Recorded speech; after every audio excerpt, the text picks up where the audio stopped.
الحمد لله رب العالمين، ثم الصلاة والسلام على من لا نبي بعده وبعد. يقول الله تعالى: فلولا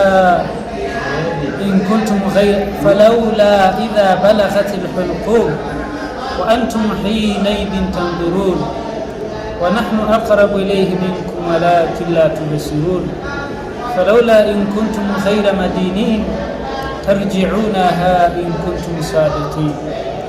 Allah subhanahu wa ta'ala anatukumbusha katika hizi aya, anasema falaula idha balaghatil hulqum, itakuwaje ile siku ambayo mmoja wenu roho yake imefika katika koo lake ndo inatolewa, wa antum hinaidhin tandurun, na ninyi watu wake wa karibu wakati huo mnamtizama, hamna namna ya kumsaidia.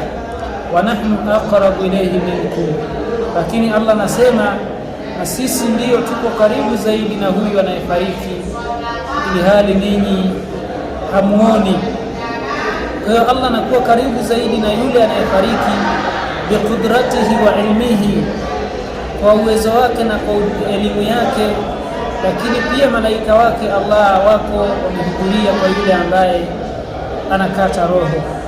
Kisha Allah anatuambia falaula in kuntum ghaira madinin, kama kweli ninyi mnadai hampo katika miliki yetu, tarji'unaha in kuntum sadiqin, irudisheni basi hii roho ikiwa ninyi ni wa kweli.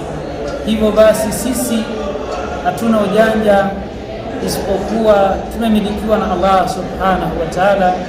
Turudi kwa Allah ili siku hiyo, siku ambayo ndugu zetu hawatakuwa na msaada, huo msaada tuupate kwa Allah subhanahu wa ta'ala.